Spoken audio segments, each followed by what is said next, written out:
Okay mga kapengyo, pag-usapan naman natin itong ang paghahamon ito ni Kobe ng Pinas or si Jonarens Jacob dito nga kay Rendon Labrador. Alam naman natin kamakailan lamang mga kapengyo nag-post nga itong si Rendon Labrador about nga dito sa hindi niya pag-attend sa birthday nga nito ni Dane Grospe. At dito mga kapengyo, sinabi nga ni Rendon kahapon na wala si Kobe ng Pinas sa B-Day ni Boss Dane kagabi. Kaya masaya yung party ni Dane Grospe. Hindi, joke lang.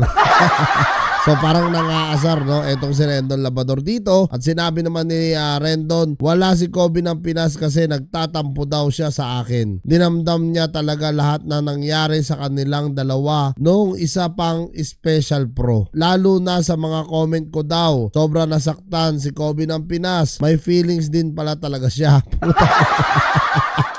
Ang inaayip talaga to si Rendon Labrador eh. Siguro lilipas din yan at makaka-move on. Tagal ko na sa social media, dapat alam niya na hindi ako marunong magpreno sa mga salita ko. At sinasabi ko talaga yung gusto kong sabihin. Kaya nga mahirap ako kasama lalo na kung maramdamin ka. Hindi ka magtatagal sa paligid ko, sasabihin ko kasi yung mga bagay na dapat mong marinig para magising ka sa katotohanan. Hindi kita binobola. Bawal sugar coating sa paligid ko. PWD ka naman talaga kahit na ilang taon ka mag-ensayo. Hindi na magbabago yun. Ang ibig ko sabihin doon sa PWD ay player with discipline. Nakitaan kasi kita ng potensyal dati pa dahil sa matinding disiplina mo. Kaya nga kinupkup kita sa bahay ampunan natin, which is yung motivated 3v3 araw mga kapengyo. So talagang sinasabi nga ni Rendon Labrador dito, yung ibig sabihin pala ng PWD is yung player with discipline. Hindi pala yung may mga kapansanan. So ang akala ng mga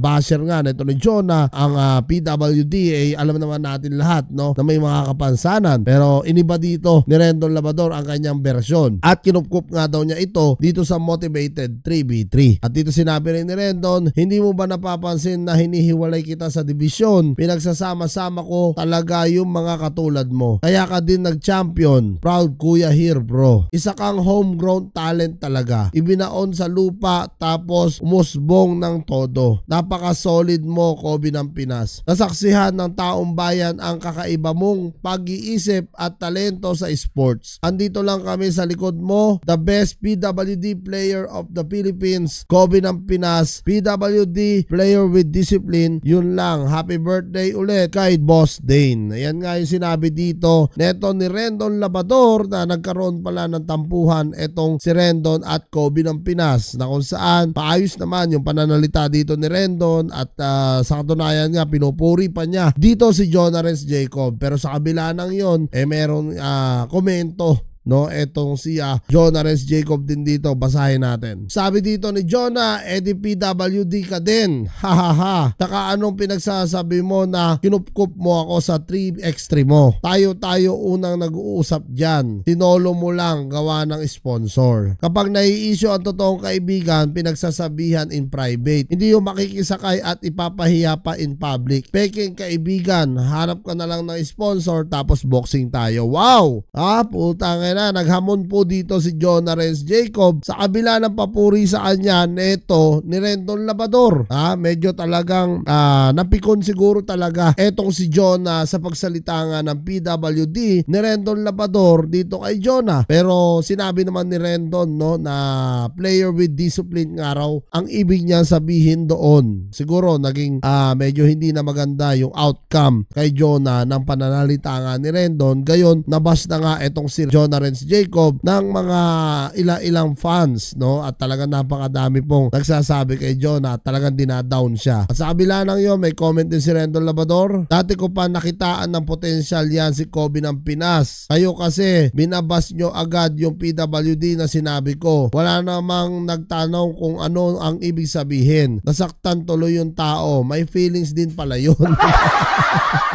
So dito mga kapenyo parang nagbibiro lang naman etong si Rendon Labrador, kaso naging seryoso para kay Jonah. Dahil alam naman natin napakadami rin ng basher ni Jonah, sabay sinabayan pa neto ni Rendon Labrador. Parang ang ibig sabihin ni Jonah, kung tunay ka talagang kaibigan, dapat private mo na lang yung mga pinagsasabi mo. Hindi mo na kailangan i-public dahil magkaibigan naman tayo. Parang sa pagkakaintindi ko mga kapenyo, no, yun yung pinaparating ni Jonah Renz Jacob dito, kaya siya napipikon kay Rendon Labrador. At dito sinabi pa ni Jonah Renz Jacob, "Dear fake friends, Rendon Labrador, natatandaan mo ba tong laban na to? Yan yung mga panahon na binigyan ka ni Kuya MG ng sports light para sumikat ka at tinapat ka sa akin. 1v1 talo ka. Nag-rematch tayo ng 2v2, talo ka pa din. At wag mo din sasabihin na gumawa ako ng sarili kong liga. Nakakalimutan mo na ata, ginaya mo lang ang Battle of YouTuber namin ni Makagago." Tapos sinabi rin ni Jonah rito, usapang negosyo naman, sabi mo, tagal-tagal ko na sa SOCMED pero wala pa din akong negosyo. May mga investment ako na hindi na kailangan ipagyabang. Ikaw, anong meron ka? Gym? Tapos ano pa? Sasabihan mo pa akong hindi mananalo sa iyo sa totoong buhay? Hindi sa pagmamayabang, paramihan tayo ng property. Ano? Alam ko buhay mo kaya wag mo ko yayabangan. So talagang malalim na, no, yung naging awayan nga dito ni Jonah at Rendon Labrador, dahil talagang sineryoso po ito neto ni Jonah, no, at talagang hinahamon na niya dito si Rendon. At sinabi rin ni Jonah pa, wag mo din gagawing biro ang salitang PWD. Hindi mo alam ang hirap nila sa araw-araw, pati ng mga mahal nila sa buhay. Lesson learned, wag ka na lang makisawsaw,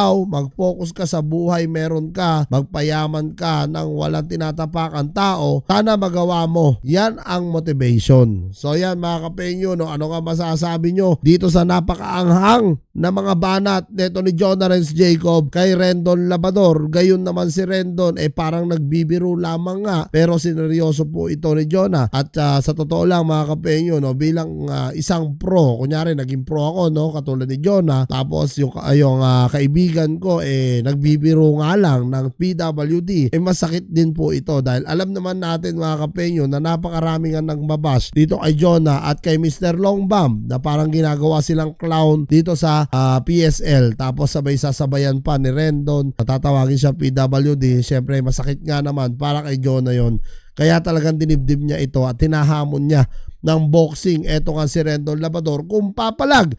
Ano kaya magiging reaksyon ni Rendon Labrador dito sa paghahamon ni Jonah ng boxing sa kanya? Update na lang natin yan mga kapenyo once na may sagot na nga si Rendon Labrador. Pero kung kayo ang tatanungin ko, ano ang masasabi nyo? Comment nyo na lang down below lahat yan at babasahin ko.